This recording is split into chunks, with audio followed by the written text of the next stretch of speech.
Alors bonjour, bienvenue dans cette partie sur la suite de la typographie en Bootstrap. Parfois, on a envie d'insérer dans notre page web des sigles, par exemple. Alors, je suppose peut-être qu'on veut ajouter par exemple un paragraphe et dans le paragraphe, on veut parler du cours HTML par exemple. HTML. Voilà. Alors, si on met comme ceci et on essaie d'afficher, voilà, ça va s'afficher correctement. Sauf que l'utilisateur qui vient sur notre site ne sait pas ce que signifie HTML. Eh bien, il faut qu'on puisse lui donner des indications pour qu'il comprenne très vite ce que signifie HTML. Et donc, pour le faire, on utilise ABBR, qui est une balise d'abréviation. Et à l'intérieur, ici, nous avons attribut title. L'attribut title, prend comme valeur la signification de notre abréviation. Et dans le cadre précis, c'est bien hyper test makeup, voilà, language, voilà, comme ça. Et donc, dans ABBR, nous allons tout simplement mettre le thème. On le met ici à l'intérieur, on enregistre. Lorsque nous allons actualiser ici, qu'est-ce qui va se passer? Voilà, nous voyons que HTML a changé de style.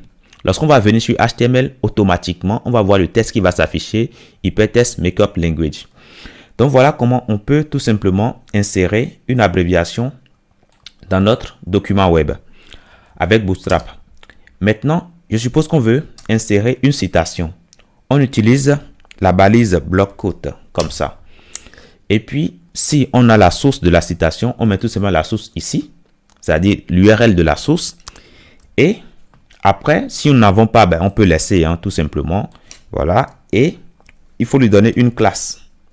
Une classe bloc quote. On peut prendre tout simplement ici la classe bloc quote. Voilà. Et une fois que c'est fait, à l'intérieur, on peut tout simplement mettre notre citation. Je suppose que c'est une phrase. Voici une citation. Voilà. Donc, lorsque nous allons essayer de voir ici, voilà, on a tout simplement voici une citation. Alors, je suppose qu'on veut ajouter une source. Je l'ai dit tout à l'heure, soit on connaît l'URL et là, on va le mettre directement à l'intérieur ici dans site. Si on ne connaît pas l'URL et c'est peut-être le nom de la personne qu'on veut mettre, on peut le mettre dans un footer. Et à l'intérieur de ce footer, on va donner aussi une classe à ce footer et la classe qui sera associée à ce footer sera tout simplement bloc quote footer. Donc, nous allons mettre ça bloc quote.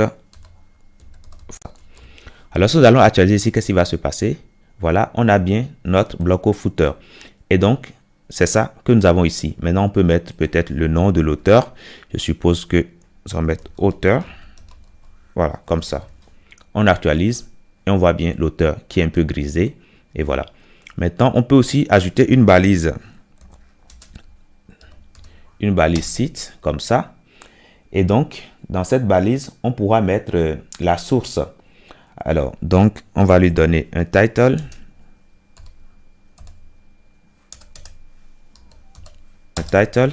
Et à l'intérieur du title, nous allons mettre la source. Je suppose que c'est dans un journal, donc on mettra tout simplement journal. Voilà. Et donc, une fois que ça c'est fait, maintenant, on pourra aussi ajouter un élément dans site. Donc, on va mettre peut-être journal. Voilà, pour faire court. On actualise, voilà, vous voyez, on a bien journal ici. Et c'est bien la source. Donc, lorsqu'on va venir dessus, automatiquement, ça s'affiche. C'est parce que ici, on a défini un title. Voilà. Donc, lorsqu'on vient dessus, automatiquement, ça s'affiche. Donc, voilà déjà comment on peut définir des citations au sein de nos documents web avec Bootstrap. Maintenant, nous allons parler des listes en Bootstrap. Alors, pour créer une liste en Bootstrap, on utilise toujours, comme en HTML5, les balises UL et LI. Donc, voilà, je suppose qu'on veut parler des langages HTML et puis CSS et JavaScript, par exemple.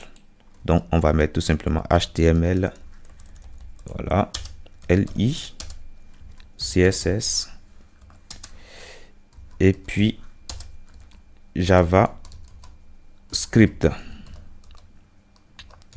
Voilà.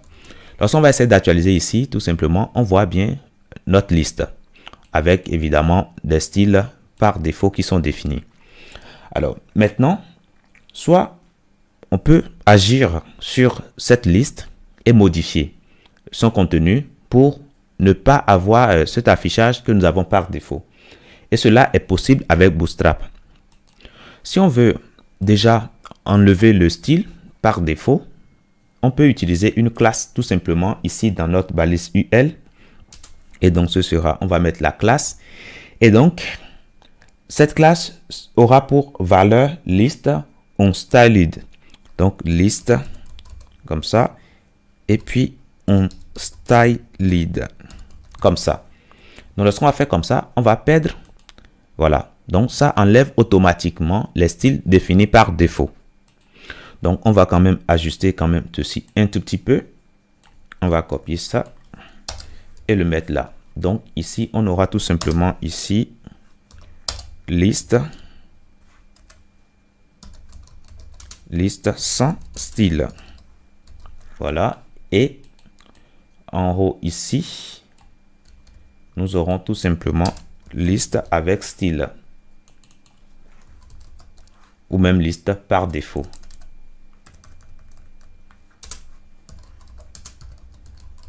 Par défaut comme ça, oui. Donc déjà on va enlever la classe ici. Donc une liste par défaut nous donne ceci et une liste sans style nous donne ça. Et donc pour enlever les styles, on utilise la classe liste onStyled. Maintenant, on peut aussi vouloir créer une liste, mais on peut vouloir que tout reste sur la même ligne. Tout cela est possible. Donc on va tout simplement utiliser une classe. Donc on va reprendre ceci. Liste en ligne comme ça, voilà. Et donc du coup, si on veut que la liste reste en ligne, on aura simplement à utiliser ici comme classe liste, voilà, inline comme ça, voilà. Et donc une fois que ça c'est fait, maintenant nous allons définir une classe pour chaque élément LI que nous avons à l'intérieur. Donc nous aurons une classe comme ça et ce sera liste inline comme ça, inline, et après inline nous allons mettre maintenant item, voilà, item comme ça, et on va le répéter pour tous les éléments LI que nous avons à l'intérieur.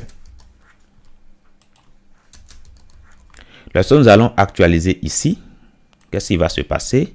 Voilà, nous avons notre liste en ligne ici, vous voyez, et on voit que chaque élément LI se retrouve sur la même ligne. Donc le premier élément LI, après le deuxième élément, troisième élément, etc., etc.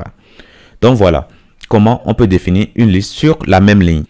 Donc déjà pour approfondir tout ce que je vous ai dit là, vous pouvez tout simplement aller dans la documentation.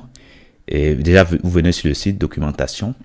Et là vous allez tout simplement taper sur typographie, voilà. Et puis voilà, vous verrez tout ce que je vous ai dit jusque là. Vous verrez bien les balises de titre, les H1 jusqu'à H6. Vous verrez aussi voilà, les displays, etc., etc. Voilà les blocs codes pour créer des citations. Et puis vous verrez aussi les listes. Et donc là, vous pourrez beaucoup approfondir ce que je vous ai dit jusque là. Donc je vous dis déjà merci pour cette partie et à très bientôt dans la prochaine.